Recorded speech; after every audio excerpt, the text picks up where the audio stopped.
We're fearlessly talking about the biggest stories that matter to you the most. Breaking news, John Calipari is finalizing a 5-year deal to become the Arkansas Razorbacks' next head coach, covering college sports like no one else. The biggest guests in sports. We now welcome in Hall of Famer Jim Calhoun. Such a pride I had, I came to Connecticut. The legend, Tim Tebow, joins us. We'll run it back. I like it. The legend, Herschel Walker.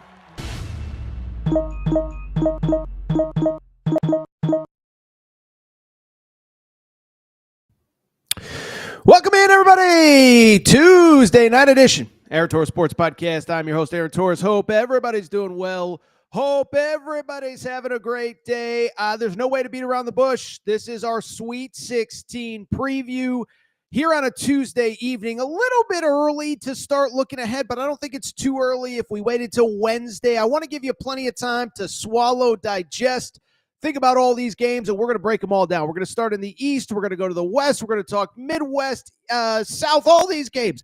What do we got? 8 games over the next 4 days going into Friday, and we got thoughts on all of them. BYU, Alabama, Auburn, Michigan, Kentucky, Tennessee, part 3.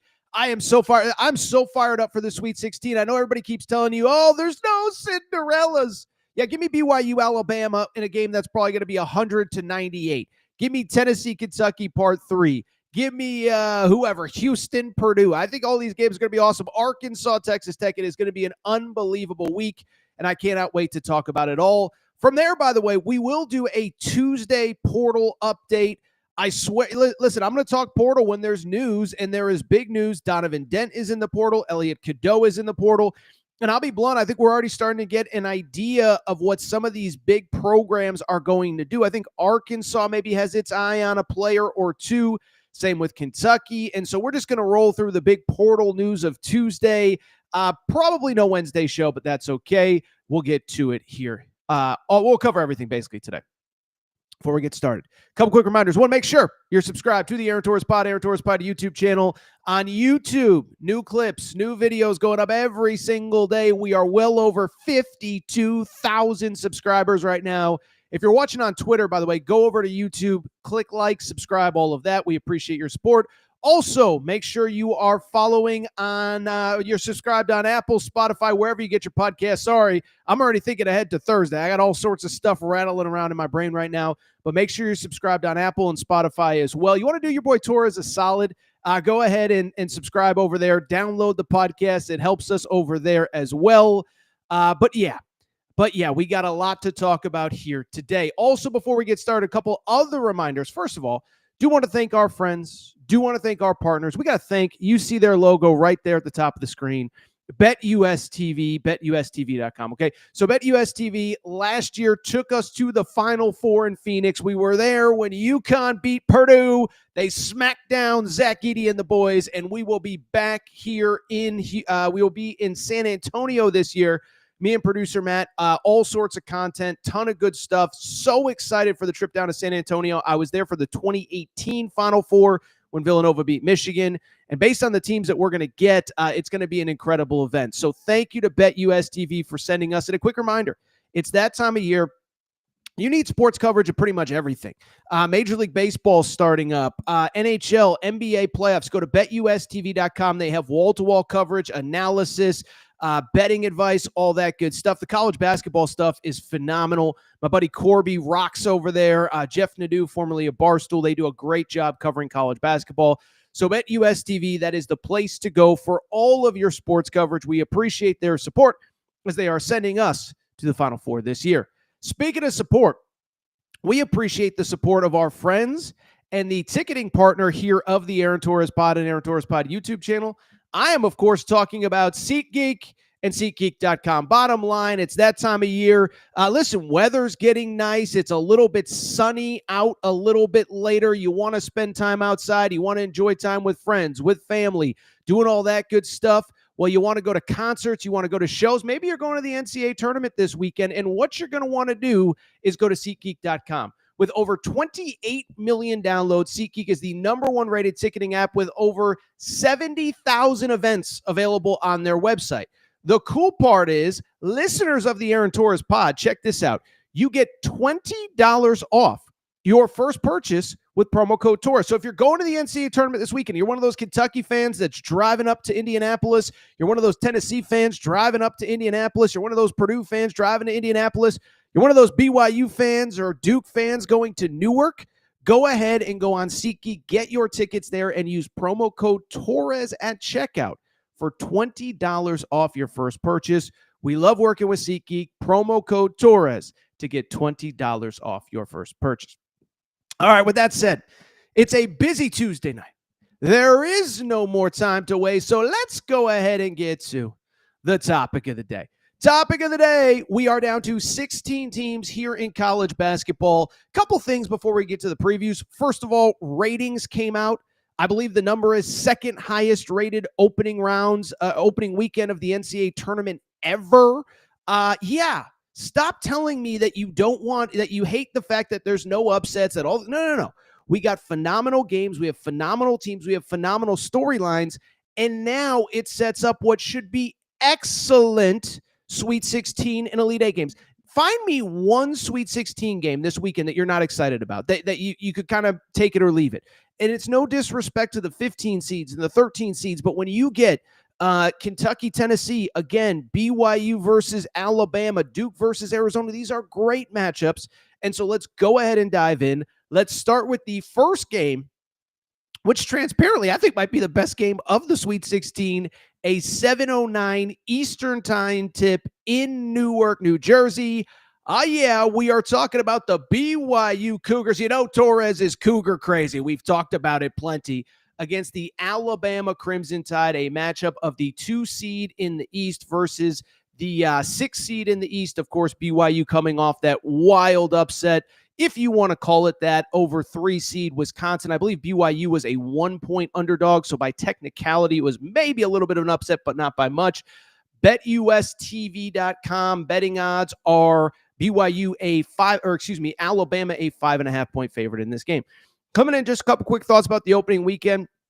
You know, Alabama, you could probably say they were the only team that really was kind of more tested in the opening game of the NCAA tournament than the second round. They play Robert Morris, some call him Bobby Moe, and it was just kind of a game where you just kind of felt like they were kind of going through the motions. Are they really in it? They're coming off that SEC tournament loss to Florida. Grant Nelson's a little bit banged up, but he's playing. How locked in? All of a sudden, you look up. I was doing Fox Sports Radio. They're down 65-64 with like 7 minutes to go. They hold on to win. I know everyone, the refs stole, and the refs didn't steal the game. Alabama was the better team. They end up winning. And then I'll say this, just a wire-to-wire domination Sunday evening in Cleveland. Not to give too much away, but we are doing the Aaron Torres Pod Survivor Pool. And I had Alabama, and it's because I didn't see the scenario where Alabama was not going to be able to win that game. Alabama gets the victory, and it's really, I think, a metaphor for Alabama's season, okay? I think we think so much about Nate Oates and the offense and the space. You know, Nate Oates was really one of the first ones to kind of bring this modernized NBA offense to college basketball. A lot of three-pointers, this and that. I think what a lot of people don't understand is that this specific Alabama team, probably not as good of a three-point shooting team as you realize, but probably a little bit of a better kind of in the paint kind of team. Alabama shooting 35% from 3. That's certainly good. Those numbers, I think, are up a little bit since Chris Youngblood got healthy. But, where Alabama really makes its hay is actually, in my opinion, down in the paint. Grant Nelson, 12.7 boards per game. Cliff Omoyori doing exactly what you wanted, 8.7 boards, about a block and a half per game. I think Mo Diabate has quietly been a very impactful player for Alabama. And so I think we focus so much on Mark Sears, so much on the guards, so much on the three-point shooting. I don't think people realize Alabama is a much better scoring team in the paint than a lot of people realize. And that's kind of what their MO has been for most of this season. BYU, you don't need me to tell, well, you do need me to tell you because I've been telling you for about 5 weeks now who BYU is, what they're about. It's so cool to follow this story. I've had a lot of people reach out to me privately and say, Torres, thank you for your coverage of BYU. It's been my privilege, to be honest, and it's been a cool story to watch evolve from last spring. Everyone's trying to figure out, okay, this Kevin Young guy, who is he? I was kind of tipped off early. Oh, they might be a little bit of a problem in the Big 12, and a problem being a good thing. They get the Yegor Deming commitment. A couple of the guys, Richie Saunders, decide to come back. But it wasn't really until early to mid-February where this team figured things out, and they have been on a roll ever since then. 9 wins going into the Houston game in the Big 12 semifinals. They lose there. They win 2 more. Not great at math. It means 11 of the last 12 they have won coming into this game, and they're playing about as well as anybody, all things considered. Thing with BYU, again, we focus so much on the Alabama offense. The BYU offense is just humming at the highest levels. 91 points against Wisconsin. In the Big 12 tournament, 96 points against Iowa State. That was after scoring 88 points against Iowa State earlier in the season. They had that 96-point performance at Arizona. Yes, Arizona fans, I know there was a questionable call. We'll get to that in a minute when we talk Arizona. But this team is operating at such a high level. The Wisconsin game, I'll be real, was just weird, okay? Because I was watching the Wisconsin game. I was at Fox Sports Radio prepping for my Saturday night show, and you kind of just have it on the background. I think BYU was up, 13 with 9 minutes to go. Talking to a buddy of mine who's a BYU support. I've turned him into a BYU guy. He texts me about Yegor Deming about 4 times a day. We all like Yegor, but calm down, Brandon Deutsch. I know you're watching here, buddy. But I bring it up because we're sitting there watching the game, and all of a sudden, what is it? BYU's up by 2 and Wisconsin has the ball with a chance to win, but BYU gets the stop. MIDWEEK, who we talked about on Sunday's show, gets the stop. Wisconsin loses. BYU survives, setting up what I think should just be, one of the more fun games of the weekend in college basketball. And so let's get to it. Like I said, BYU about a 5.5, 6-point underdog. Alabama favored. I'll be real. I'm going to get to my pick here in a second. And that pick, I'm just going to say it. I had Alabama in the bracket coming in. I like BYU to pull off the outright upset, beating the Alabama Crimson Tide to open the opening round, the opening game of the round of 16, the Sweet 16, okay? A couple things stand out. One from the Alabama perspective, I'll just say it, and I think Alabama fans feel the same way. I go on with my buddy Ryan Fowler in Tuscaloosa every week, and I told Alabama fans, I said, I got you in the Final Four in my bracket. And they said, you trust our team more than we do. And when you look at Alabama, I think the thing that stands out, it's middle of March. It's late March. It's the Sweet 16. And I still don't know who this team is. Some nights they're great defensively. Some nights they're great offensively. Sometimes they're great in the paint. Sometimes they shoot the ball well. Every game, it's like a choose your own adventure. But where my concern comes in is that you look at their losses, they all have one thing pretty much in common. They give up a lot of points in those losses. 104 in the SEC tournament to Florida, 99 to Florida the last week of the regular season, 110 at Missouri, 94 at Auburn, against Auburn at home in a loss. They did have that close game with Tennessee, but I think that's more Tennessee's offense maybe than it is Alabama's defense. And so the defense has been inconsistent. Now you are playing a BYU team that not only is putting the ball in the basket, but I think as importantly, BYU's getting stuff from different guys every single night, right? BYU has the opening win over VCU. Richie Saunders, their all Big 12 first-team guy, quote-unquote, only has 16 points, then goes for 25 against Wisconsin. Yegor Deming, we talked about a minute ago, the freshman, lottery pick type talent. 11 points, 8 assists, 8 rebounds against Wisconsin. Trevin Knell played really well the other day. And I just think you're a team that's getting production from all over the court. You know what you're getting. Defensively, MIDWEEK's kind of that defensive stopper. I'll be curious. I think the thought is he'll go on Mark Sears, and that's another variable too. This might be the best defensive guard that Mark Sears has seen all year long. And so when I look at that matchup, I think Mark Sears somewhat gets held in check. But I also think that just BYU has so many different guys that can beat you. And again, Alabama, it's just every game is a choose your own adventure.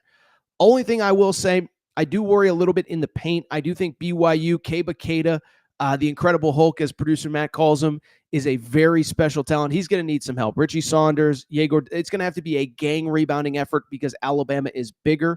But again, I just feel like BYU has been playing better. I like BYU to win this game outright. Did I give a score? I will say 91-87 BYU gets the win. As producer Matt says that Keita's got that dog in him, And he said that the score may end up being like Monstars in Space Jam, where it's just, they're going to break the scoreboard is basically what it comes down to. I'm telling you, I think this could be the most entertaining game of the opening of the Sweet 16 round, and it's the first one that we get. Let's switch gears, go to the second game in the East region in Newark. It's the late game. It is Thursday night. It is Duke versus Arizona, about a 9:30 or so tip-off. Although, again, if BYU and Alabama combine for 200 points, maybe it goes a little bit later. Duke comes into this game as a 9.5-point favorite. Actually, it's down to 9. It was 9.5 this morning. Arizona, of course, is coming in as the underdog flying across country. First of all, I think what's interesting about this game, Duke, Arizona, different coasts, a lot of symmetry between these two programs. One, obviously, we know played in the 0-1 title game. 2011 Sweet 16, of course, we all remember that game. Derek Williams goes crazy. Dunk from the foul line. Kyrie Irving's out with Duke. But let's just look at the last couple years. They played a home and home. Arizona goes into Cameron Indoor and wins 2 seasons ago. This year, Duke goes into McHale. Worth noting, Caleb Love has, I would venture to guess, I don't know this, I would bet he's played against Duke about as many times as an opposing player can. Twice in his first year, twice in his second year, 3 times in his second year, twice in his third year at least. So that's 7 right there. Plus 8, 9. He's played a minimum of 9 games because, of course, remember, they played in the 2022 Final Four where Caleb Love sent Coach K to the retirement home in New Orleans with the win for North Carolina that put him in the title game. So 2 programs that weirdly, for not being in the same conference, know each other. As I said, they did play in November. And the one thing I will say, I think both teams are significantly better since that game. Arizona was struggling out of the gate. We've talked about that time and time again. But Duke, as good as they've been all year, I do think they're probably a little bit of a different team than the one that went into the McHale Center back in November. In terms of the pathways that these teams have gotten here, I think everybody kind of knows. First of all, let me say this. Duke, I think we all kind of, everyone likes to poke at Duke, this, that, the other thing. They are a really good team. And I was talking to somebody about this. Duke, it was about a decade ago that they really went all in on the one-and-done stuff. We're going to recruit the best freshmen that we can and figure it out from there. I think this is probably the best team that they have had surrounding the elite freshman talent. Now, listen, obviously a lot of it's the portal era. You can cherry pick guys, this, that, the other thing. When you get a Cooper flag, you can basically pick, you don't have guys that are in the program that you're just stuck with for 4 years, right? Guys come, guys go.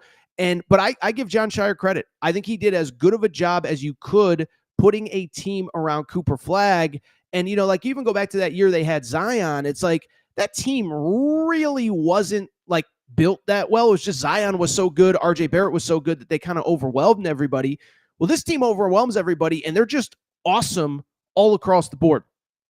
Like I said, great team, built well, dominant. And I think the thing that's worth noting is that when Cooper Flag is in the lineup, they basically destroyed everybody over the last 6 weeks. Okay, I think the last loss was early February at Clemson. I know the last loss was early February at Clemson. I just don't know the exact date. But I bring it up because since then, the closest game since their last loss was against North Carolina at home, a closest game being relative to the games that they have Cooper Flag in. So basically, when they have Cooper Flag, the closest game that they have played was a 13-point margin of victory at North Carolina. Producer Matt does confirm it was February 8th. I actually thought that was the day that they lost to Clemson. So basically, you take out the games that Cooper Flag didn't play in the ACC tournament. The closest game they've played is a 13-point margin of victory at North Carolina to end the regular season. It's dominance. They are excellent. They are superb. They are built well. But let me also say this.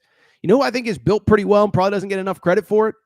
The Arizona Wildcats, man. Listen, I thought it was really interesting. What's cool about the NCAA tournament is these broadcasting crews, sometimes you just don't get to cover a team a lot as a broadcaster, right?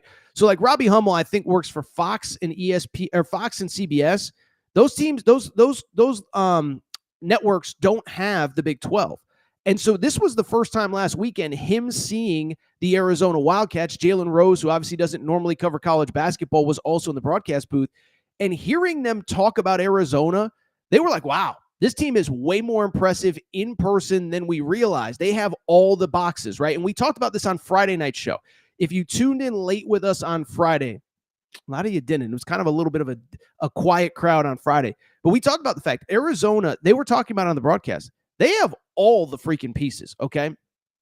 Multiple guards that can get to the rim and beat you. Caleb Love, who was phenomenal against Arizona. KJ Lewis, I know, has been up and down, but he is a phenomenal athlete, gets to the rim. Jaden Bradley is like the quintessential guy that can beat you off the dribble and finish at the rim. My guy, Carter Bryant, who I can't stop raving about this guy. Whatever he does, he's going to be a top 10 pick if he wants to leave. It's just whether he wants to come back or not for another season. And then I think Tommy Lloyd has done a good job in the front court. Toby Awaka, Tennessee fans remember that name. 12 points, 14 rebounds the other night against Oregon. Henry Visar has been, I think, as improved as anybody in college basketball. Anthony Delorso hitting threes. Another team that is just very well put together. And listen, I know when you get to the Sweet 16, there are no easy games, but it's kind of disappointing. We could have gotten this in an Elite Eight and a Final Four because I think these are two of the top 12 or 13 teams in college basketball right now. We've talked about it. Arizona, don't look at the AP poll. Don't look at the rankings. They started low, and then every time they would kind of move up the rankings, they take a loss. But if you look at the back half of their season, their losses, basically since like early January, they have 2 losses to Houston, 1 loss at Iowa State, 1 loss at Kansas. They lose to BYU in a game that comes down to that one play where Richie Saunders gets fouled with 2-3 seconds left in the game. And they lost to Kansas State when Kansas State was playing really well. So if you look at them, they've basically beaten every single team that they should and are expected to beat really since about early to mid January. And so with it, I'm going to go ahead and pick this game. I'm really torn because when the bracket came, or when Arizona advanced on Sunday night or early Monday morning, depending on where you live, I was like, I think Arizona could potentially pull off the upset, and I still do. If I was betting, we'll give out some gambling picks sometime this week, either on my Twitter page or on my Instagram page or whatever. I think Duke -9 is just way too many points in this game. I don't know that I can pick Arizona, though. Now, transparently, I think Arizona can pull the upset. But when I look at Duke, I think the thing that stands out to me, the positional size. Malawach is 7'2", 7'3". Cooper Flagg is 6'8", 6'9". Their guys are just so big, and you just see them wear teams down that don't have the size to match them. I mean, even the Baylor game, it was close for 13, 14 minutes. I mean, I remember midway through the first half, the announcers are like, wow, Duke really hasn't been in a close game since forever. And then all of a sudden they're up 20. And so with Arizona, I do worry about in the paint. To quote my buddy Mike Luke, they got plenty of girth with Toby Awaka and guys like that. But do they have enough size to match Malawach? I'm going to go ahead and pick Duke. I think Arizona can pull off the upset, but I'll pick Duke. I'll say final score 82-78. I think Arizona makes it a game. I think Arizona covers. It is just hard for me to see a scenario where Duke does not win. That is the East region. If things go to plan, we got Duke versus BYU Saturday with a trip to the Final Four. We'll figure out a way to preview those games, the Elite Eight games. I don't know how, I don't know when, but we will. But for now, what we're going to do is take a quick break. We're going to come back. When we do, we will head out west. Big Pig Invasion heading to San Francisco. They play Texas Tech. Also, Florida versus Maryland. We'll take a quick break. Be right back. All right, we're going to get back to the show in a minute. But before we do, many of you ask me all the time, Torres, what can I do to help support the show? You give me hours and hours and hours of content every single week. What can I do to help you? Well, I'll tell you what. Do me a quick favor. Check out the Aaron Torres Media merchandise store for all of your team-specific shirts, hats, and more. All available at aarontorresonline.com/merchandise. A lot of you wondering, Torres, what can I get in that merch store? Well, first of all, we got our brand new Hope and Pope Kentucky basketball t-shirts. That's right. Mark Pope has arrived. He is here to save the day. Get your Hope and Pope t-shirts there. Also, Arkansas fans, the Big Pig Invasion is here. You can get your tees there. Basketball School Alabama shirts. Maura Hurley 2024 UConn shirts for your tailgates at Rentschler Field, your games at the XL Center or Gamble. And oh, by the way, your Mike effing Woodson gear for Indiana. If you love football, we got you covered too. We got more Dion shirts and hats than we even know what to do with. The freeze warning has hit the plains. Auburn fans, grab your freeze warning tees now. And of course, our new era, new rules shirt applies to Nebraska football and its incredible fan base. We have more coming for the fall, plenty in stock right now. So make sure to check out the Aaron Torres Media merch store at aarontorresonline.com/merchandise. And you can always hit me up with any questions. Aaron Torres Podcast Questions at Gmail. All right, everybody. I'm back. Good to be back. Let me get comfortable in this chair here. Hold on. Let's do this over. 3, 2, 1. All right, everybody. I'm back. Good to be back. So want to go ahead and get to the other 3 regions in a minute. But before we do, we got to thank our friends. We got to thank our partners. People, we got to thank Cauley Puffs and CauleyPuffs.com. Okay, so by now, I've told you the story, but it's March. You're going to be on the couch for 4 straight nights watching nothing but college hoops. Thursday, Friday, Saturday, Sunday. You're going to need a snack for the Final Four. You need something that is both healthy but delicious as well. My friends, you need Cauley Puffs, okay? So I've told you all about Cauley Puffs' story, but family-owned company not far from where I live. Joey, a Rams season, huge sports fan in our survivor pool. And he was sitting on the couch one day saying, you know what? I need a snack that's healthy but delicious as well. And you know what else? I need a snack that I'm going to like, but my kids are going to like. And so he came up with Cauley Puffs. Told you the story, baked, not fried, avocado oil, no grease, healthy ingredients. But the best part is they taste freaking delicious, okay? For more information or to try them out for yourselves, and if you haven't tried them out yet, shame on you. Make sure to check them out at CauleyPuffs.com. That's CauleyPuffs.com, CauleyPuffs.com. You can also get them on Amazon.com. Just throw them in your cart. You already got a cart open. Don't want to know what's in that cart, you little weirdo, but throw some Cauley Puffs in. Try them. You'll like them. Trust me. Thank you again to Cauley Puffs for their support of the Aaron Torres Pod. With that said, let's keep the conversation going. Let's head out to the West Regional, San Francisco. I'm just going to tell a dirty, dark little secret here. I'm not really a San Francisco guy. When I thought UConn might be going, I thought about flying up for the Thursday night games. I'm actually hosting Fox Sports Radio on Wednesday night and then Friday morning. It's like I can get the first flight out, first flight back on Friday. I could go to the UConn game. Unfortunately, UConn did not win, so we have a Florida-Maryland matchup in the early game, and then the late one, Texas Tech versus Arkansas. Let's obviously start with the Florida-Maryland matchup. Really intriguing matchup, point spread in this game. Florida's only a 6.5-point favorite, which is a little bit surprising to me. We'll get to that in a minute. But as far as the road to get here, maybe part of the reason that Florida is only a 6.5-point favorite, did you kind of give a little bit of a blueprint on how to kind of frustrate this Florida team? Because Florida is a team that has gotten by on athleticism and size, but they have always been, in my opinion, as tough as the opponent. I mean, I say this about Florida all the time, but you look at them walk in the gym, they got a bunch of tall, skinny guys, and you sit there and say, like, are they finesse guys? Are they whatever? But they dominate the glass only against UConn. UConn with 14 offensive rebounds in that game. If UConn doesn't go 8 of 29 from 3, if Liam McNeely doesn't have an offensive rebound in his hands fall right out, and I'm not blaming Liam McNeely, I'm just stating that as a fact that did happen, UConn probably wins that game, and it's UConn in San Francisco and the number 1 seed in the West region out.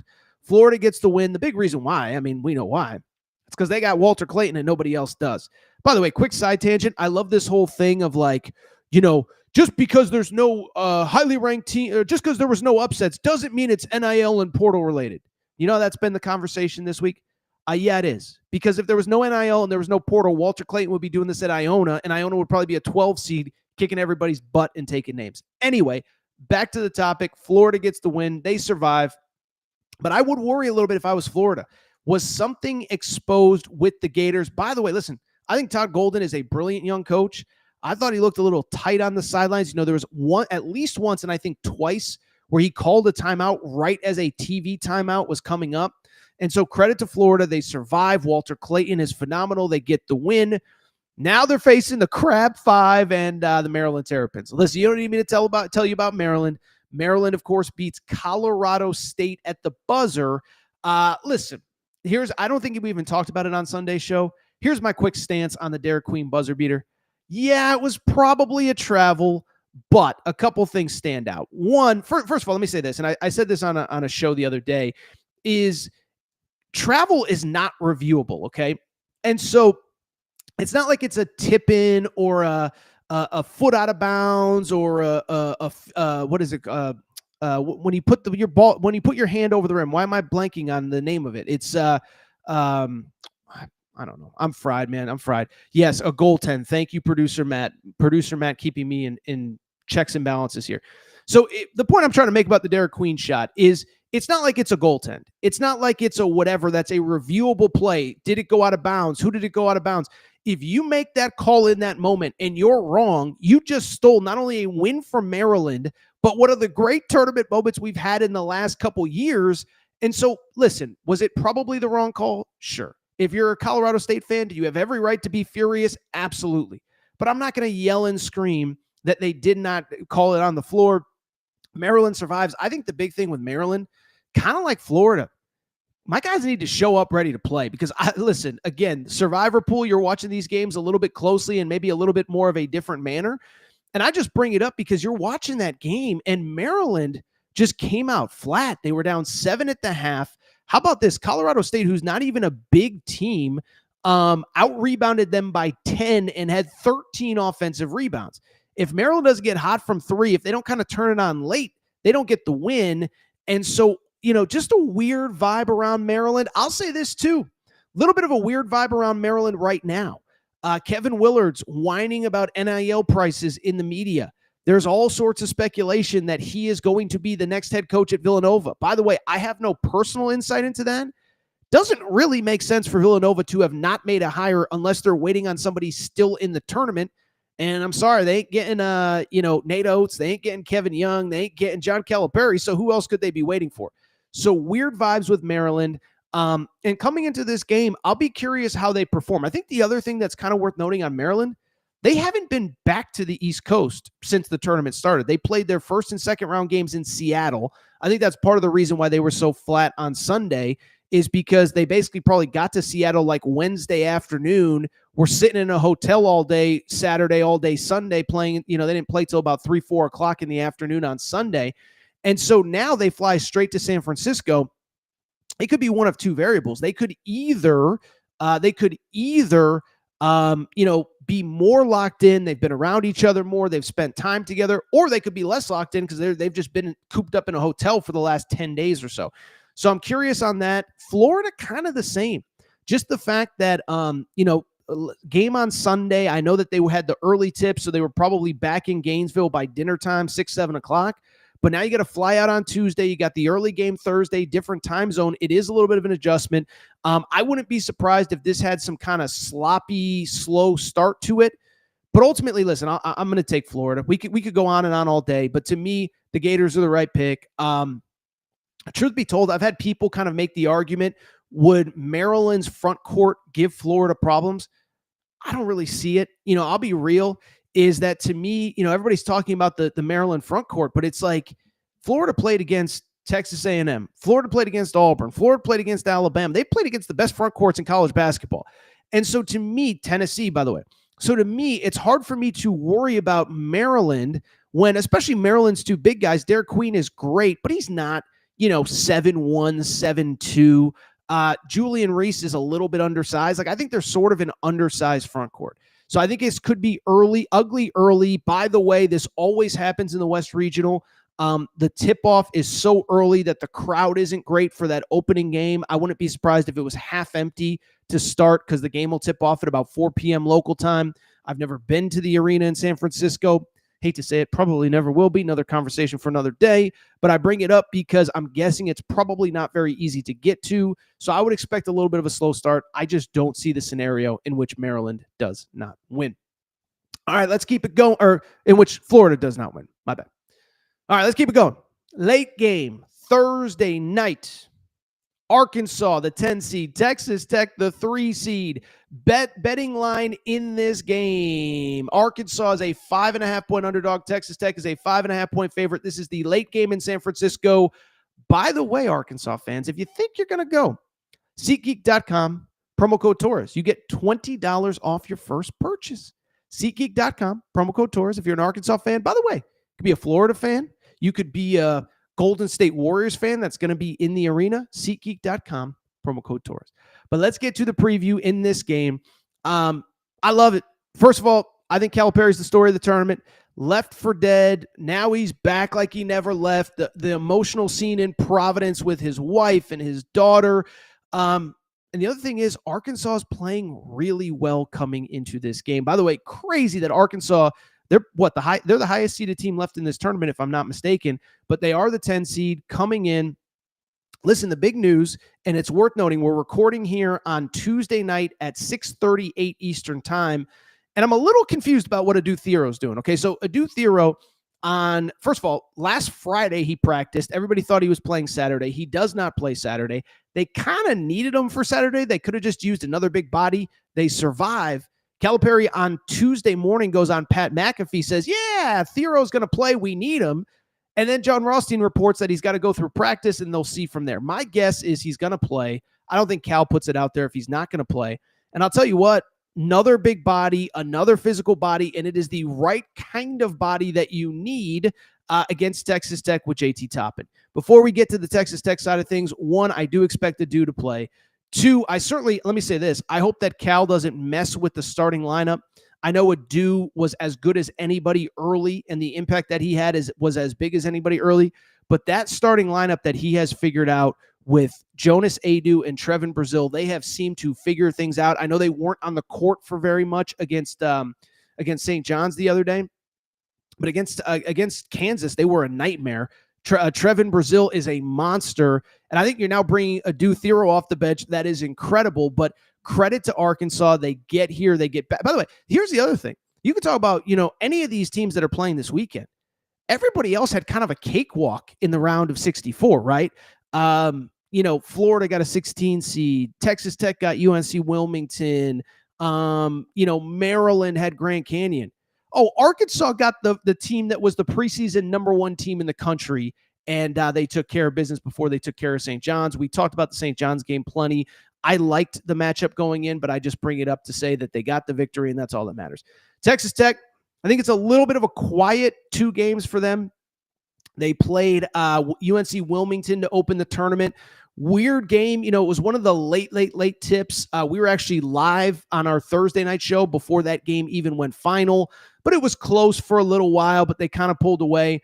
And then I just thought that they were the right matchup on the right night for Drake. I think Drake is an incredible story. We'll get to Ben McCollum and Bennett Sturts later in the show when we talk portal, but I just bring it up because I just thought that was going to be a very tough matchup for Drake. It was.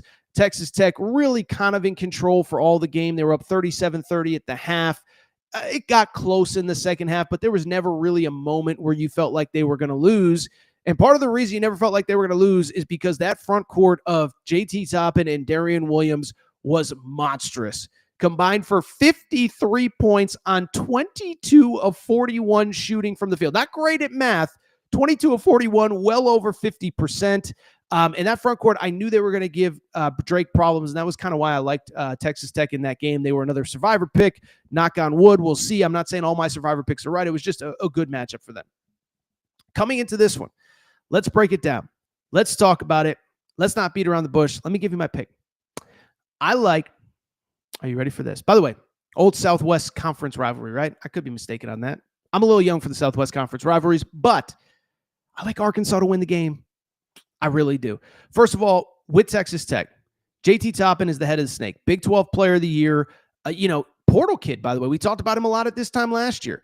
But 18 points per game, 9 rebounds. And how about this? Again, in that Drake game, 25 points, 12 boards. He's been phenomenal all season long. And the one thing I'm not going to say is like, he hasn't played any. No, he's played a lot of great front courts in the Big 12. He produced against Kansas. He produced against Houston. He produced against everybody, okay?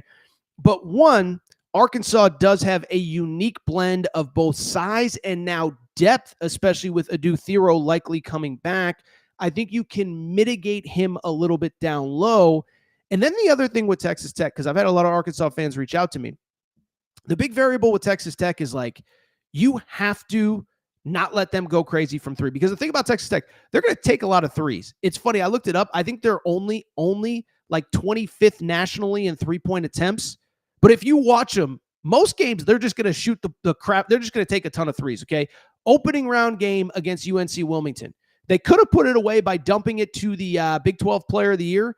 Instead, they took 46 3-point attempts against Wilmington, took 43 at Fog Allen Fieldhouse, and it's crazy because they'll get really hot and then they'll go really cold. Against Kansas, I think they hit like 17 threes, and maybe not 17, but like 11 or 12 threes in the first half. They were up double figures going into the half. I think they were up 9, but you get the point. Then they go ice cold and they almost lose that game.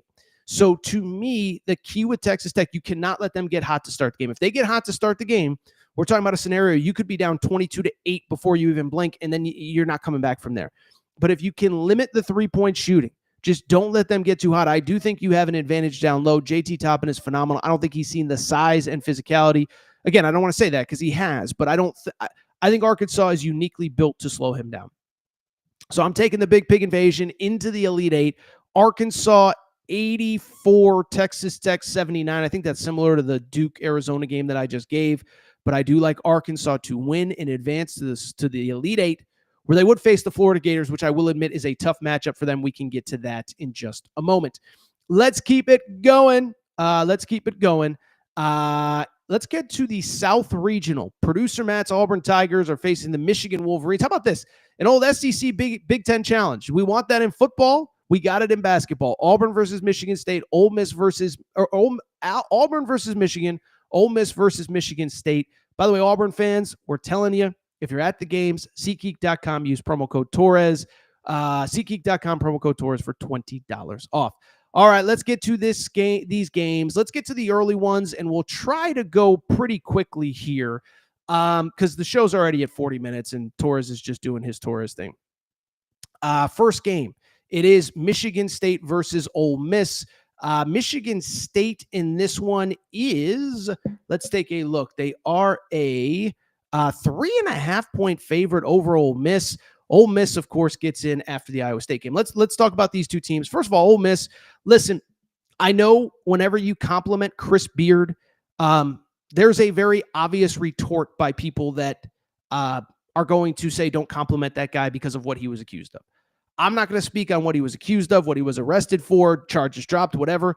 All I know is this dude's a ball coach, okay?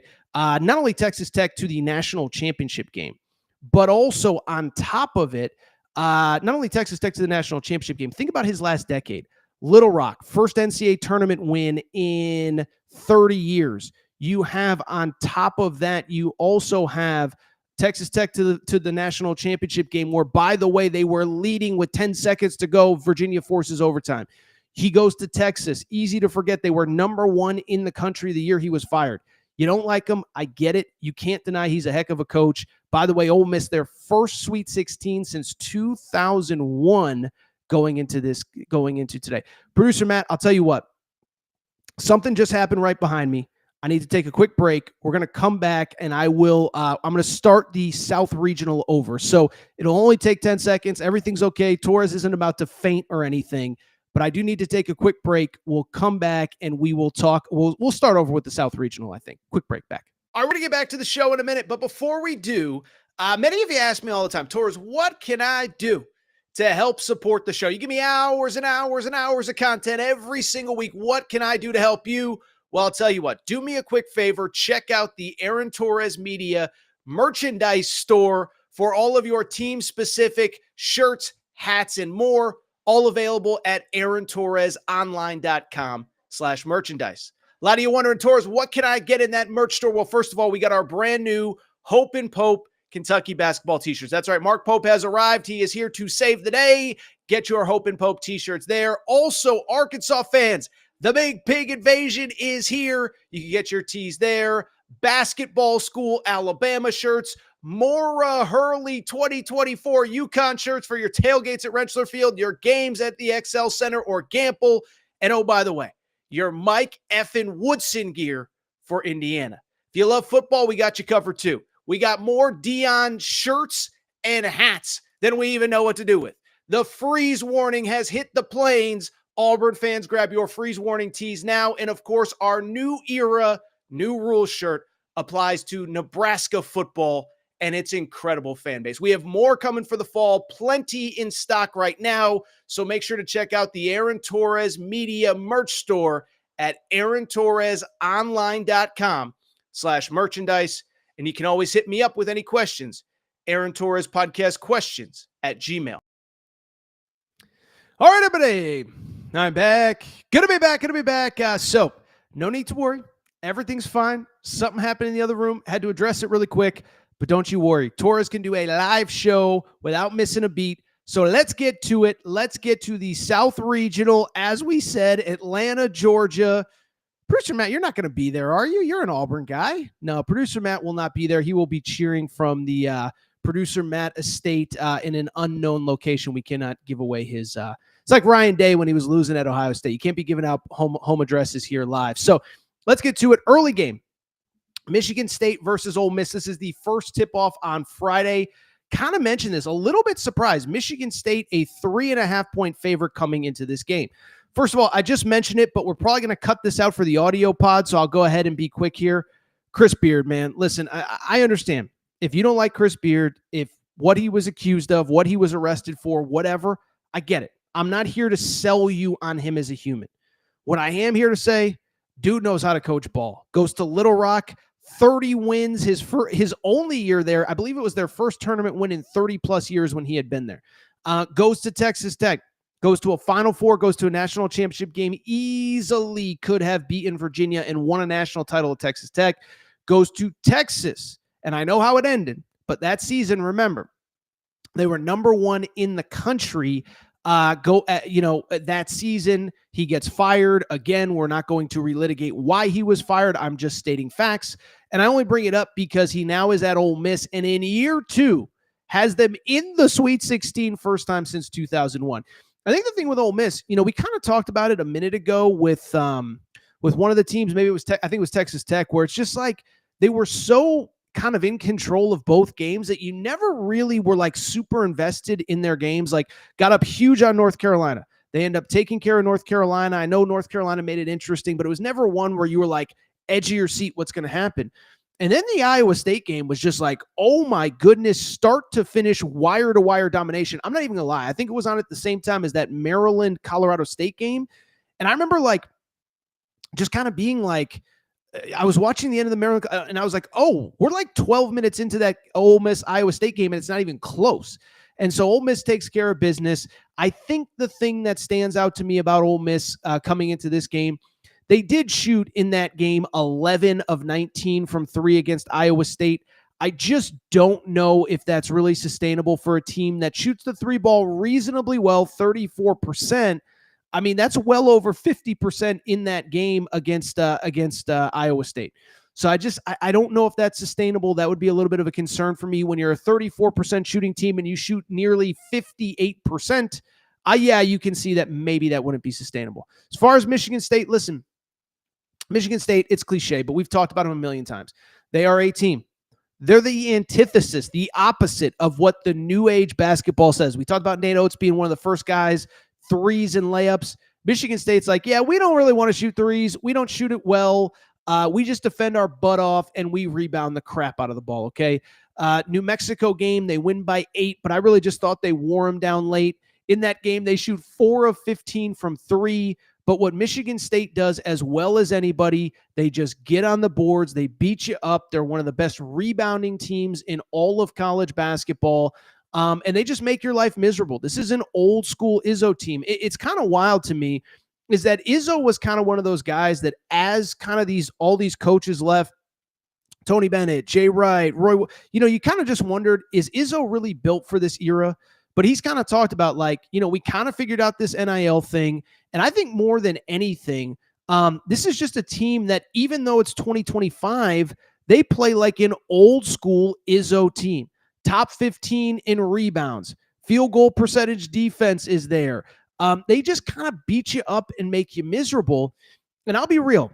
I don't think this one is pretty, but I do like Michigan State to win. First of all, I'll say this, is that every time I've doubted Michigan State this year, They just find a way, and it's not pretty. And you always think, okay, this is the game where they can't just beat you up. They can't just out-rebound you. They can't just out-physical you. And then they just do it. They did it in the Big Ten this year, won a bunch of games that way, did it to open the NCAA tournament. I think New Mexico was kind of a nice matchup for them, but it doesn't change the fact that they just continue to do that. And with Ole Miss, listen, we think of Chris Beard's teams a certain way, and I think justifiably so, tough, mean, physical, whatever. They're not a great rebounding team. And as I said a minute ago, they're not a great three-point shooting team. And so if Michigan State is going to dominate the glass, and statistically, Ole Miss isn't a team that is just going to shoot the crap out of the ball, I think that's a tough spot for Ole Miss. So the one thing Ole Miss does is they do force a lot of turnovers, but even in that case, Michigan State mostly takes care of the basketball, veteran guards, Jaden Akins, guys like that. I just think, as weird as it sounds, it's a tough matchup for Ole Miss. Maybe it doesn't sound weird, but you think of Chris Beard's teams a certain way. But the thing is that Michigan State actually is more of that team than Ole Miss is. So I'll go ahead and take Michigan State to win this game. I don't think it'll be pretty. They just beat New Mexico 71-63. I think we're somewhere in that range. I'll say 71. I'll say 71-64. I know that's not very sexy, but that's just the way that Michigan State plays. I think they will advance to Sunday, where they will face the winner of Auburn and Michigan. Okay, so how about that? You're either going to get Auburn, Michigan State, or Michigan, Michigan State in Atlanta. That'll be a fun one. Auburn versus Michigan. This is the late game in Atlanta, Friday at 9:39 Eastern time. Auburn coming into this game as actually a sizable 9-point favorite. Michigan, of course, coming in off the win against Texas A&M. Auburn coming in off the win against Creighton. Let's go ahead and break it down. First of all, let's give credit to Michigan State. Michigan, bracket preview. I thought they would struggle with Texas Tech. I'm tripping up on all my schools. We're talking about Michigan and Auburn. We're talking about Michigan versus Texas A&M, who they played in the round of 32. And I looked at that game and I just said, I just feel like Texas A&M is so physical. They wear you down. They beat you up. They're so nasty. They're so physical. How will Michigan handle Texas A&M, the number one offensive rebounding team in all of college basketball? Well, turns out they handled them just fine, as Texas A&M was actually out-rebounded by 9, and Michigan, again, against the number one offensive rebounding team in all of college basketball, had more rebounds. I think the big thing is Michigan plays those 2 7-footers, Danny Wolf and Vlad Golden, and you kind of sat there and said, okay, how would they handle the physicality? They handled it fine. Vlad Golden, 12 boards and 23 points. Danny Wolf, 14 points and 9 boards in that game. And it was one where Texas A&M was up early, but Michigan put them away late. They get the victory, playing really well. But also, let's give credit to Auburn, because Auburn, listen, we talked about it, I guess it would have been on Thursday night's show. They take care of business in round 1 against Alabama State. It's ugly. And you kind of just sit there and say, like, did this team just check out at some point? Like, are they just out? And then Stephen Pearl, the lead assistant, just goes after the team in the press. And then Dylan Cardwell, fifth-year senior, goes after the team as well. And I thought they played their best game in weeks against Creighton. Now, the final score was 82-70. It looks a little bit deceiving, but here's the bottom line. And producer Matt would actually have better stats on this than I do. But Creighton could not miss in the first half. I mean, the defense was good, and Creighton was just hitting insane shot after insane shot after insane shot. Creighton was up by 2 at the half. And the crazy part is that Auburn actually played very well, and Creighton was just so good. And I think producer Matt even tweeted from our Torres on Auburn account of like, listen, if they're just going to play like this, there's nothing we can do. But I think the performance was actually pretty good. That was my takeaway as well. Auburn pulls away late in that game. And like I said, I just thought it was a great overall effort. I'm still, by the way, so impressed by Tahad Pettiford, the true freshman, off the bench with 23 points. Chad Baker-Mazara, 17. Denver Jones with 15. And I'll be real. Coming into this game, by the way, producer Matt with the stats, Jay shot 64% from 3 and 52% in the first half. Yeah, 64% is not sustainable over the course of a 40-minute basketball game. So Auburn, locks in. Auburn takes care of business. They get the win. Now let's go to State Farm Arena on Friday night. I actually do think I like Auburn to win this game against Michigan State. To me, listen, everyone's going to focus on the battle in the paint, and I understand it. Golden and Danny Wolf are really, really, really good players. And listen, Janai Broom's a little bit undersized. Dylan Cardwell's a little bit undersized. And physically, Auburn's forwards are a lot like Texas A&M's forwards. The difference is two things. And by the way, remember, Texas A&M was up for a big chunk of that early part of the Michigan game. The issue for Michigan, and if you've watched this team, you know, they turn the ball over a lot. 14 per game. That is 332nd out of about 360 teams in Division I. By the way, that was part of the reason that so many people liked UC San Diego to pull off the upset against the Michigan Wolverines in round one, is because San Diego takes care of the ball. Michigan doesn't. They had 14 turnovers in that game, and that's almost how they lost that game. Beyond that, I'll say this, Michigan, not a great three-point shooting team, at least not in the last couple games, 33% on the season. But you go back to that A&M game, they shot the ball reasonably well. Not really, actually, 6 of 22. It was the San Diego game they shot the ball reasonably well. So they're not a great three-point shooting team. They turn the ball over too much, and I think they defend well and rebound well, but I'm just not sure that it's enough against Auburn. I think Auburn has too many bodies, and I think Auburn's just a better overall team than Texas A&M, and we saw the fits that Texas A&M gave Michigan. So go ahead and give me Auburn advancing to the Elite Eight, where they will face Michigan on Sunday afternoon. Producer Matt, let's just get to the last regional. We will get to the Midwest. This is Friday night games. Lucas Oil Stadium. Let me say this, first of all, Lucas Oil Stadium, the early game, which I was a little surprised by, Tennessee versus Kentucky, round 3 is actually the early game at Lucas Oil Stadium. This felt like a 9:59 tip-off if I've ever seen one. Couple things. One, Kentucky fans, Vol fans, if you're going, remember, SeatGeek.com, promo code Torres, SeatGeek.com, or the SeatGeek app, promo code Torres, Torres. You get $20 off your first purchase. By the way, that applies. Like if you're going with a buddy and he needs 2 and you need 2, you can each use the you just can't get, whatever. You get the point. SeatGeek.com, promo code Torres. Thank me later. Can I also say something very unpopular? I already see people whining about this game being in a football stadium. One, you go to a Final Four, you're playing in a football stadium. That's one. 2, I would also add, I kind of like it. And oh, by the way, for Tennessee and Kentucky, in a game that is drivable for both, plus Purdue, it's going to be an awesome atmosphere. Like, I know it's not perfect. Nothing's perfect. But would you rather have 25, 30,000 tickets available for that one? Or would you rather have 17,000 available and every ticket is $600? Like, people stop complaining. I also think basketball and football stadiums is cool just because I love being at a Final Four. I love when they used to play the Kentucky-Indiana game a million years ago at the old RCA Dome. So people stop complaining about the football stadium. Now let's get to the game, because this is the third time these two teams have played. You've probably heard by now, Tennessee took care of, let me start that over. Shame on Torres.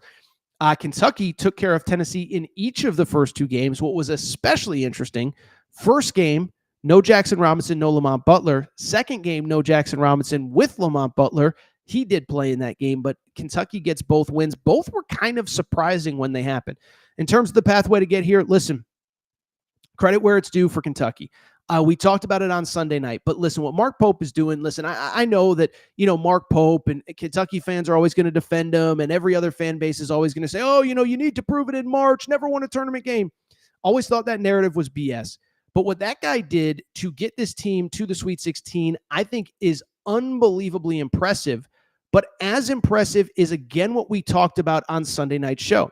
And what we talked about is the fact that game was never, it was a 9-point game. I think it got to 6 or 7 in the second half, but it was never a game that you were like, oh, Kentucky might lose this.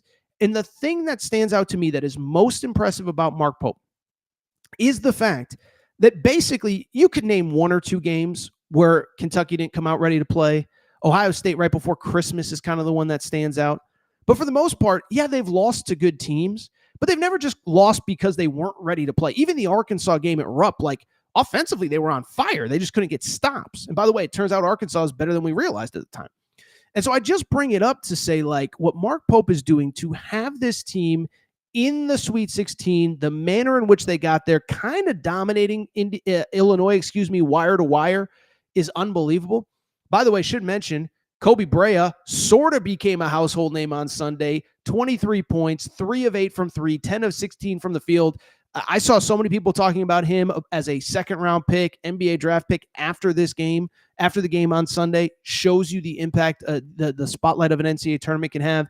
And then, the unsung hero, maybe not unsung to Kentucky fans, but maybe on a national level, Lamont Butler, one shoulder, 14 points, 5 assists, 3 steals. We all saw Brad Underwood after the game basically saying, like, yeah, that Kentucky team is going to go as far as Lamont Butler takes them.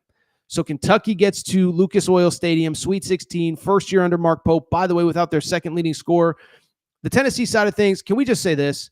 If you're still making Rick Barnes in March jokes, bro, 1999 called, 2009 called, it wants its jokes back. It's not applicable anymore. You know, this is the 4th trip to the Sweet 16 for Rick Barnes in the last 6 NCAA tournaments. I know he hasn't broken through to a Final Four. By the way, last year, they played Purdue as tough as anybody not named UConn. If they were in anyone other than Purdue or UConn's bracket, they probably would have been in Phoenix. I don't think it's hyperbole to say they were the 3rd best team last year. They just so happened to get the wrong matchup in the Elite Eight. Well, they're back in the Sweet 16. Their game against UCLA, a lot actually like the Kentucky-Illinois game, where, Tennessee was just kind of wire to wire. They were always in control. You never really felt like there was a scenario in which they weren't going to win the game. They only win by 9, and you say, okay, well, whatever. It's like, no. They completely dominated that game. You were never worried about them. I think the big thing, the 3-point shooting, 11 of 22 from 3, 14 of 16 from the field, and then the trademark toughness, plus 10 on the boards. Now, in terms of this game, I think the X factor is going to be this. Chaz Lanier has been a completely different player the last month or so. And I think, Tennessee to me, I remember going on in Knoxville with my buddy Russell Smith, the drive 3 to 6 Eastern time in Knoxville. And I remember talking to him about a month ago about this is, we like Tennessee, but are you going to get consistent production offensively? Because if you do, then Tennessee's a team. They could go to their first Final Four. They could go to an Elite Eight. They could make a deep tournament run. If you don't get consistency from Chaz Lanier, it's going to be a little bit tougher.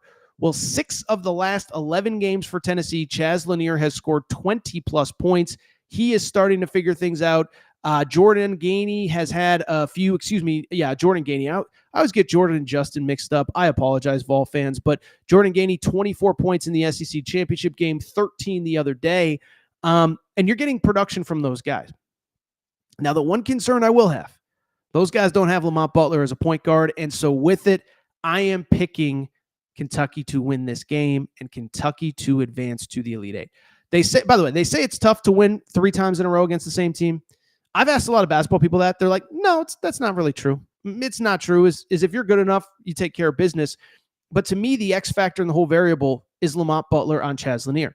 We could go on and on. Amari Williams versus this guy, Igor Milicic versus that guy, Zakai Ziegler versus this guy, whatever. But at the end of the day, the bottom line is what I just said. Tennessee, it goes as far as Chaz Lanier does when he is cooking offensively. When he's cooking offensively, they can beat anybody. They beat Auburn in the SEC tournament. They beat Alabama at the end of the regular season. They beat Florida early in the season. They split those 2 games. They lost in Gainesville, won in Knoxville. But I just think that you look at the game in which Chaz Lanier played Kentucky when Kentucky had Lamont Butler in the lineup. Lamont Butler was a faucet, completely shut him off. Kentucky wins that game by 9 at Rupp Arena. And in that game, Chaz Lanier, who again has been playing well the second half of the season, 10 points on 3 of 13 shooting, only got 10 of those 10 points, 4 of them were at the foul line. And so to me, Lamont Butler is the X factor. To me, Lamont Butler shuts down Chaz Lanier. And to me, if you shut down Chaz Lanier, you can beat Tennessee. Give me Kentucky. I think it's low scoring. I think it's physical. I'll say 75-68. Kentucky gets the win. They advance to the Elite Eight, where they will face the winner of Houston, Purdue. We are well over an hour in this preview, and I still want to talk portal, so I will be very quick. Houston, Purdue Or Houston, Gonzaga the other day. What a weird game. Houston, by the way, an 8-point favorite in this game. Houston, Gonzaga. I think, they always say this, but I think it's true, is to win a national championship, like you're going to have one game where things get weird and you either survive or you don't. To me, I think there's no doubt that game, if Houston goes on to San Antonio to win the game, to do whatever, blah, blah, blah, blah, blah, this and that.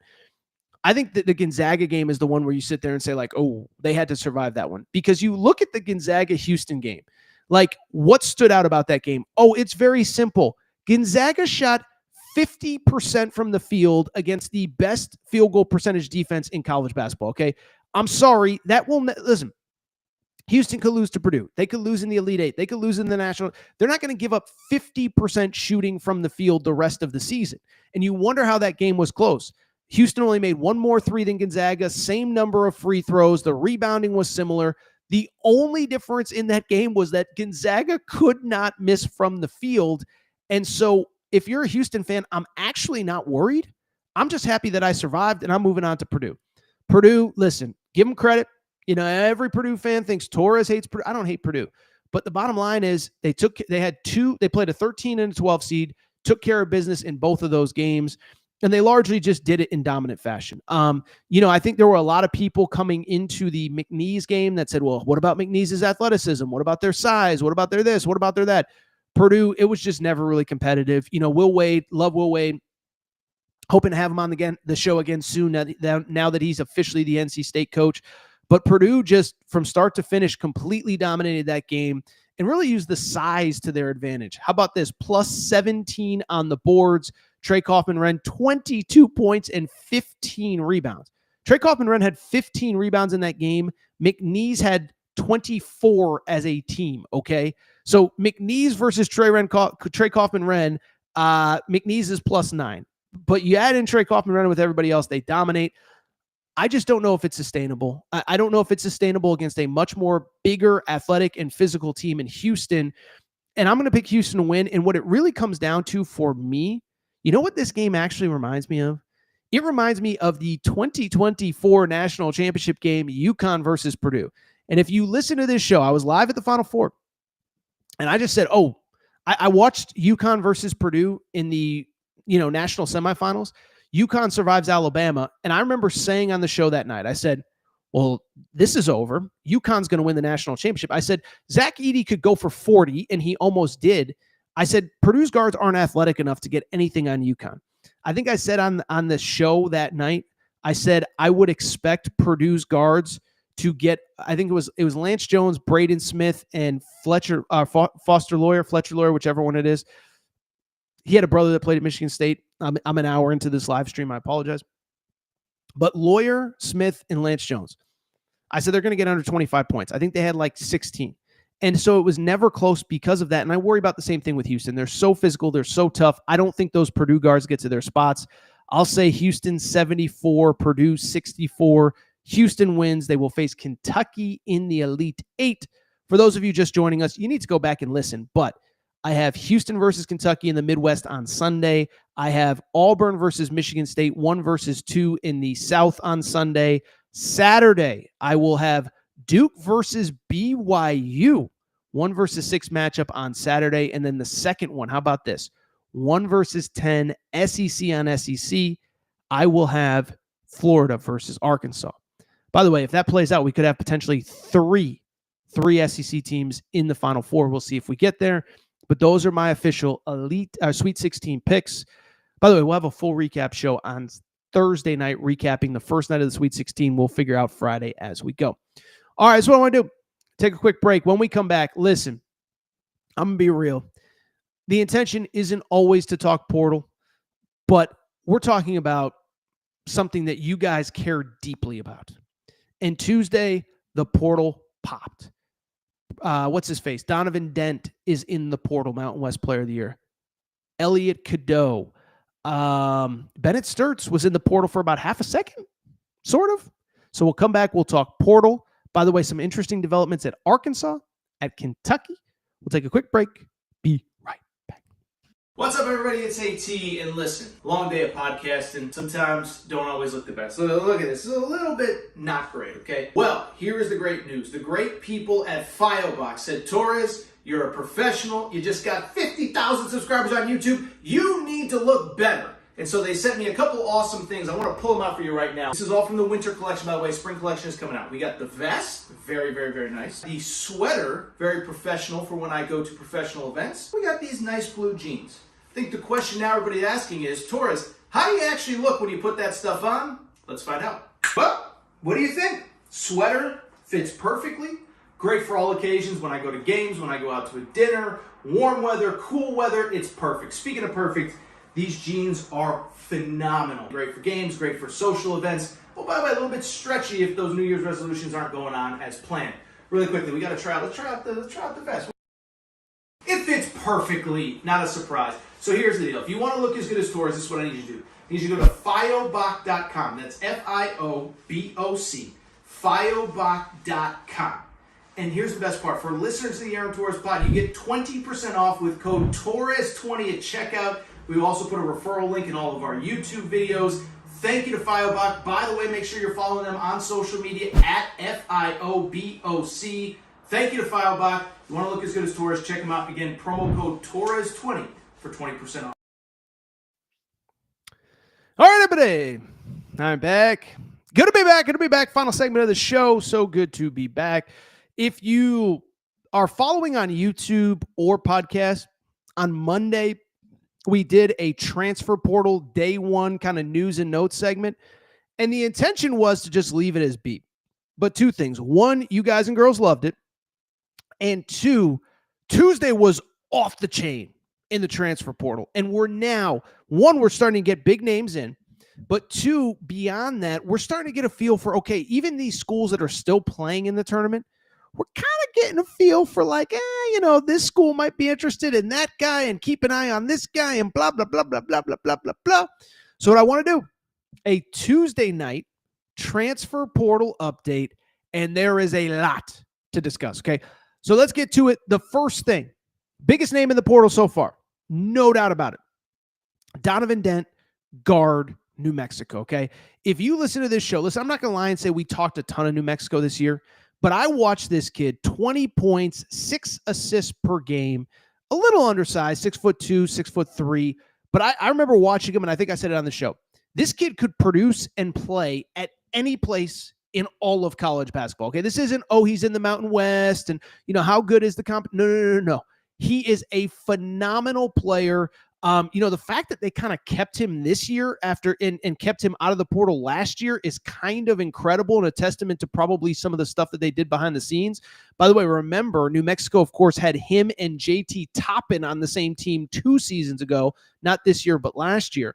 But this kid, 20 points, 6 rebounds, about a 41% three-point shooter.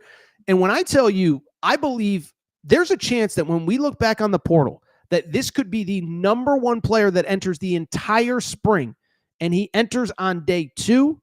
I'm not lying. He could be the best player that enters the portal all spring. 6'3", like I said, he gets to all his spots. He's a great finisher at the rim. The only thing I will say about him is he is a guy kind of needs the ball in his hands. So if you're a team that has a point guard already, probably not going to pursue him. But what I will tell you is if you're a team that does not have a point guard, you are going to go after this guy hard. And what I will say is on top of it, you better have some money to spend because, you're going to have to spend a lot of money on this kid. It's funny, earlier on Tuesday, Kevin Willard was doing some random interview, and he said something to the effect of, guys are entering the portal, and the starting price is $2 to $3 million, and what's going on? And listen, I don't really care.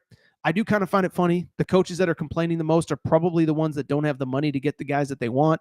It sucks, but this is the reality of college basketball. But what I would say, and by the way, I was talking to somebody today, the best players are getting more than 2 to 3. So I'm just going to leave it there.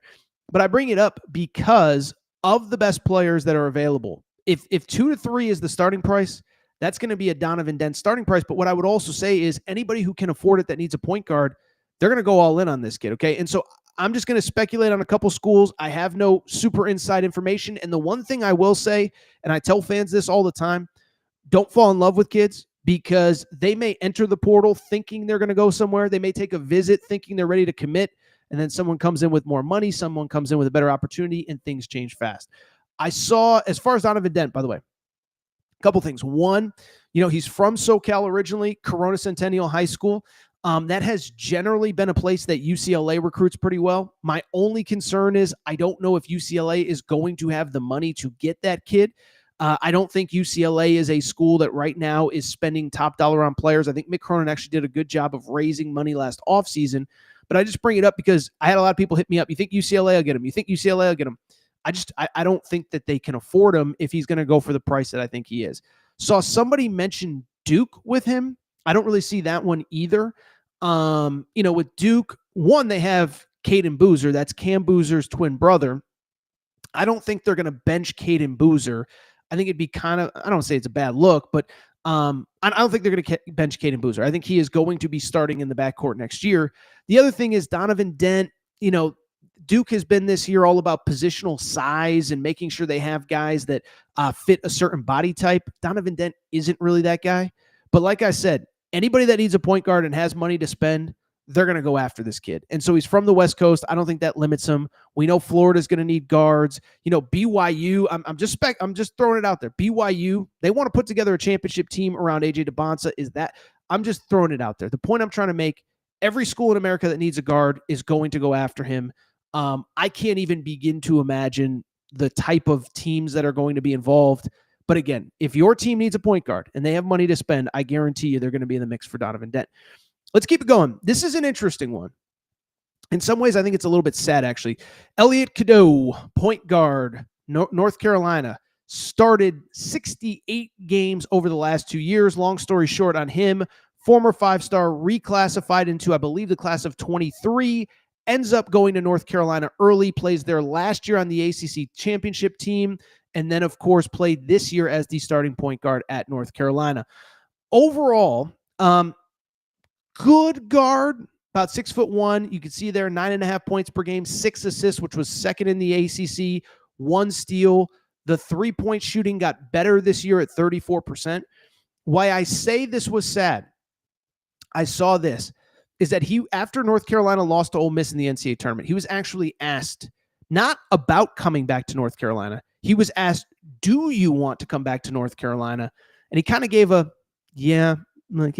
And the insinuation was, and he kind of even said it, he's like, how stuff goes once the season ends. I think the insinuation was, I'm not positive that he is being asked back to North Carolina. I don't know that, but based on his own comments, it did seem like it might not be totally up to him. Listen, I think he's a really good player. He's just small. And, he's just, and I think with your North Carolina, one, you have the GM in place. 2, Hubert Davis is going to a make or break season. And 3, you just played Duke, the biggest team in the country, 6'5", 6'8", 6'9", 6'10", 7'2". They're the biggest country. They're the biggest team in the country across the board. And I don't think you can go into next year with a 6'1" point guard. So maybe he left on his own volition. I don't know. If you just listen to his own comments, it seems like maybe it wasn't his choice. But he is in the portal. He's from Jersey originally. I wonder if maybe one of those Northeast Big East schools would be interested. That seems like a logical landing spot to me. The one thing I will say, I think he's going to be okay. He's going to end up at another high major. Again, when you average whatever it was, 11 points, 6 assists in the Big East or in the ACC on 34% three-point shooting, you're going to have a spot at the high major level. Just might not be Carolina. We'll see what happens. This is an incredibly important offseason for Carolina. I'll be fascinated to see where they end up. Only other mega name from Tuesday, unless I missed something. I should probably do a quick Twitter search here. But mega name that entered the portal, quickest portal entry and exit ever, Bennett Sturts. Bennett Sturts. You may know Bennett Sturts from the story that was told roughly 30,000 times over the course of the season. Started at the D2 level, had 0 D1 offers, played for Ben McCollum at D2 Northwest Missouri, transfers to Drake, ends up as the Missouri Valley Player of the Year, helps Drake to the second round of the NCAA tournament. Ben McCollum leaves for Iowa. And then a funny thing happened. Bennett Sturts announces that he's entering the transfer portal. but don't try calling him because he's committing to Iowa on the spot. I'll just say this really quick. I had some people kind of reach out to me like, Torres, are you hearing anything about Bennett Sturts? Like, would he go into the portal and be recruited? I'll be real. I'm just going to say it. I had UConn fans like, oh, Bennett Sturts. What do you think about Bennett Sturts? I'm like, I think Bennett Sturts is following Ben McCollum wherever he goes. And so I just bring it up because easiest recruitment that ever there was. He is going to Iowa. I think he'll be good at Iowa. Ben McCollum trusts him, vice versa. Like I said earlier in the show when we were talking Texas Tech versus Arkansas, I think Drake was a little bit exposed athletically. So I think Bennett Sturts will be a really good player in the Big Ten. I don't know if he's going to be, all Big Ten first team, but he's going to Iowa. My guess is he's not the last Drake guy to do so. And I think Ben McCollum's going to crush there because I think he crushes pretty much everywhere. Let's get to some of the other news and notes. Some stuff from late Monday. Remember, Monday we recorded about 6 p.m. Eastern time. This is a big one, okay? If you don't know the name, Magoon Gwath, I believe is how you pronounce it. You better get to know it, okay? This is another one that's kind of one of the sad stories of the portal era, not for the kid, but for the school. He was a kid almost like Bennett Sturts. I believe he had no offers until San Diego State saw him in like a side gym somewhere and offered him on the spot. He ends up going to San Diego State, red shirts, starts 26 games this year, averages 9 points, 5 boards, and 2.5 blocks per game as a 7-footer. Now, that might not sound overwhelming, but first of all, worth noting, he was the Mountain West Defensive Player of the Year. He was the Mountain West Freshman of the Year, and he's still very much a developmental prospect. So when you average 9, 5, and 3, and you shoot 38% as a 7-footer, you are what they call a crazy high upside kid. And so for me, this is a kid. I think he's going to name the school, Big 12, SEC. And the good thing that I will say, I did some, not homework, but I think Mark Ziegler, who does a great job covering San Diego State, did a great feature on him. Mark Ziegler, by the way, is like an A++ journalist. But I think the kid comes from a little bit of a tough background. I believe the parents are like Uber drivers. This is all public. I'm not sharing anything that's not available.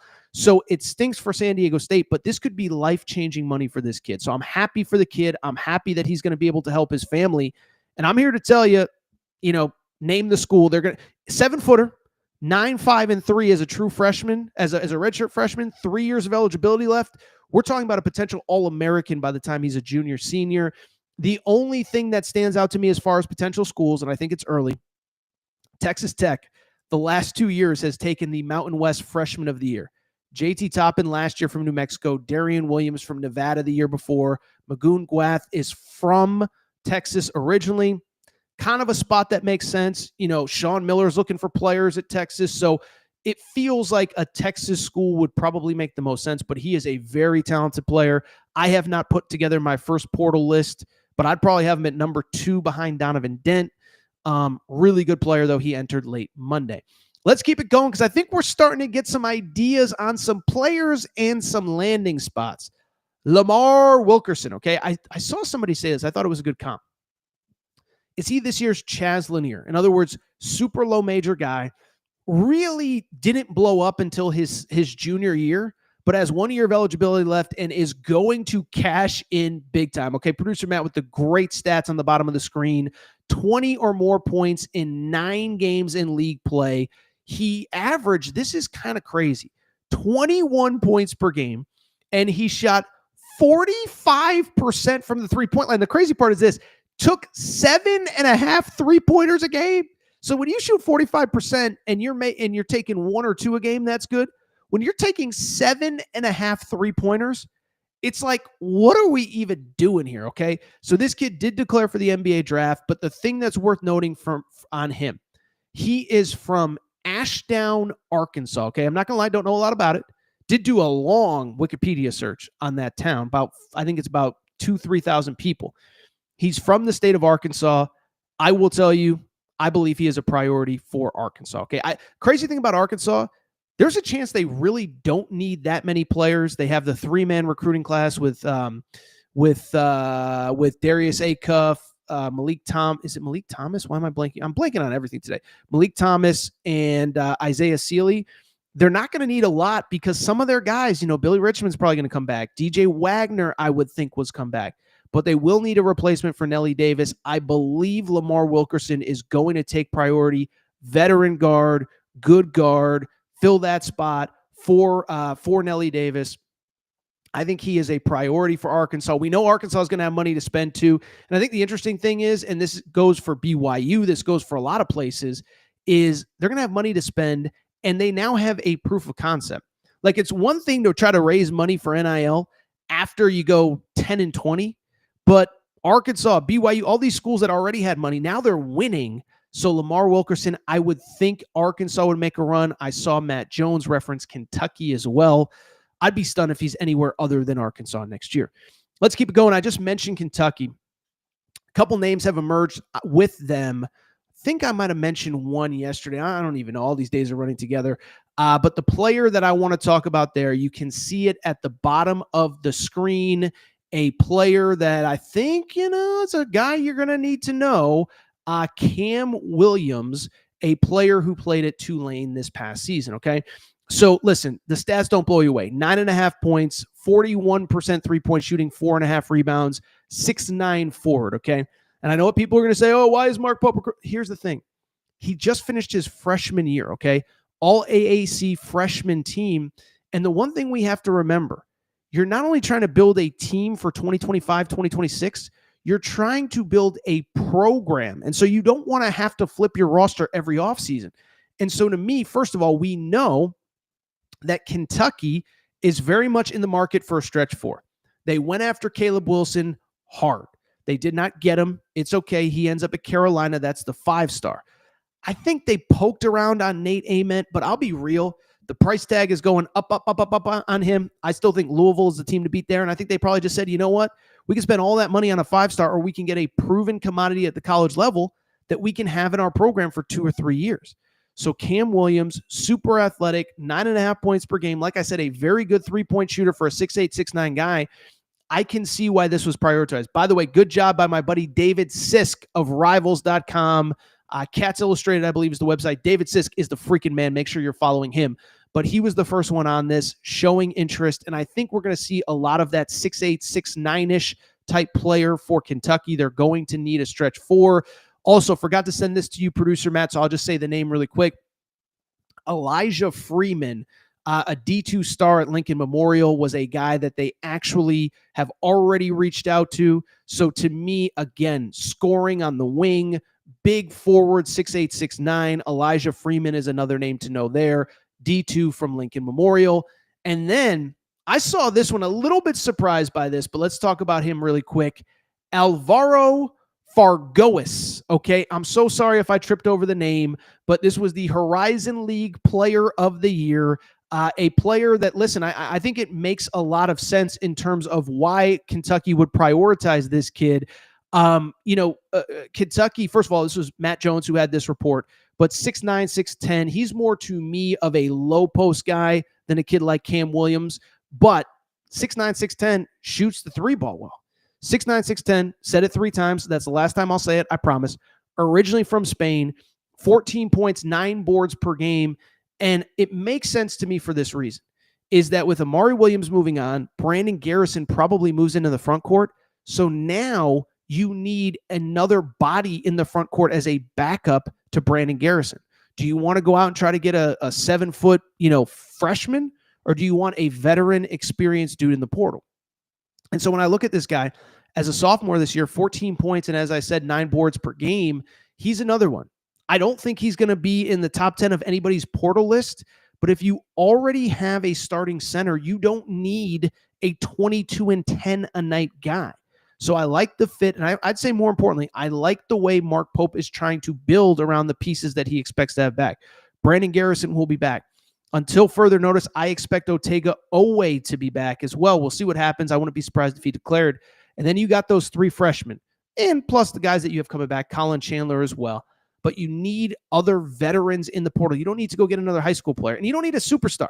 If Otega Owe comes back with Brandon Garrison, with Jasper Johnson, with Caden Lewis, with Colin Chandler developing, with Trent Noah playing well, you don't need a guy that needs 20 shots a game. So Kentucky is clearly smartly prioritizing players. We'll see what happens. By the way, I had missed this, but Deion Thomas Jr., the kid from UNLV who we talked about a few weeks ago, apparently Kentucky has reached out to him as well. I would assume that Florida, in my opinion, is probably the priority there. He almost committed to Florida out of high school, but we will see what happens with Deion Thomas Jr.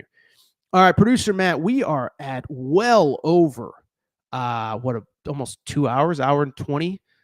Any interesting questions before we get out of here? Great crowd here on the live chat, but I think I'm going to get out of here. I got a few things to do. Any interesting questions, or is it mostly just, okay, which Sweet 16 coach is under the most pressure? I don't know that anybody that makes the Sweet 16 is really under a lot of pressure. I mean, if you make the Sweet 16, you're doing stuff pretty well. I think if Todd Golden lost to Maryland, I don't think it'd be great. I also think Florida fans would just immediately move on to Florida football with DJ Lagway and like, oh, how does DJ Lagway look this spring? So I think I don't think he's under pressure, but I think with the way they looked, I think it would be a little bit of a narrative if they lost in the Sweet 16, easily could have lost to UConn. It'd be like, how good is he really? Or, is he a postseason coach, whatever. I guess Rick Barnes to a degree, until he gets that Final Four, people are going to say that he's, overrated or whatever. Rick Barnes is not overrated. Rick Barnes is freaking awesome. Okay. I think there's internal pressure from himself on Tom Izzo. Tom Izzo has said very publicly, he said, listen, one national title is good. The second national title is the one that makes you an all-timer. I think it's nonsense. I think he should celebrate the fact that he has a ring and nobody else does. How about this? Maybe the most pressure, not on an individual team. I do think the Big Ten, though. Big Ten hasn't, they had Purdue in the national championship game last year, but we know no national champion since 2000. Well, you got what? 4 teams in the Sweet 16 with Maryland, Michigan State, Michigan, and Maryland, Michigan State, Michigan, and Purdue. Can you get one of those teams to a Final Four? Can you get one of those teams to a national championship game? I actually don't really like any of them, obviously, except for Michigan State. I don't know that there's a lot of pressure, though, on any individual coach now that you're in the Sweet 16. I think, listen, Calipari had lost in round 1. If Mark Pope had lost in round 1, if, Bruce Pearl had lost in the round of 32, I think there'd be pressure there. But you get to the Sweet 16, I think you're pretty much golden. All right, I think that's it for this episode of the Aaron Torres Pod. First of all, truly appreciate everybody tuning in on a Tuesday night. A lot of stuff. Was there another question, producer Matt? If there was, we could do it real quick. Thumbs up, Matt says nobody. Nobody. I screenshotted when you said about Collie Puffs. I don't want Cheeto dust in my my junk. That was what he said. By the way, Stut Joe says, Torres, the most knowledgeable and likable sports commentator that I know. Well, thank you, man. You make me blush. My wife doesn't always think I'm very likable sometimes, but another conversation for another day. Tell you what, I think I'm going to get out of here. If you're not subscribed to the show, make sure to do so. How about YouTube? 52,000, almost 600 subscribers. So we appreciate your support. Tell a friend, by the way. If you're a college hoops head, tell a friend. This is where you got to get your information. I think that's really it. If you're not subscribed, make sure to do so. Thank you to BetUS TV, BetUSTV.com. Thank you to SeatGeek, SeatGeek.com, promo code Torres. Thank you to Collie Puffs. The SeatGeek promo, by the way, $20 off your first purchase. If you're going to a game this weekend or any event, could be a concert, could be a hockey game, could be a tennis match, whatever. SeatGeek.com, promo code Torres. All right, I'm going to get out of here. Don't know if there's going to be a live show Wednesday. We'll see what the news cycle is. We will definitely be back Thursday night after the games, recapping everything. 2 games in San Francisco, 2 games in Newark. Was almost going to go to San Francisco, but then I remembered I hate San Francisco and my UConn Huskies weren't there, so I'm going to be watching from home like everybody else. Next week, producer Matt and I will be at the Final Four. Cannot wait. Shout out to Torrent Craig. Shout out to Rachel Hates My Voice. Shout out to JJ Reddick, you F-head. Unblock me, bro. We'll be back Thursday night for sure. Maybe Wednesday. Aaron Torres Pod.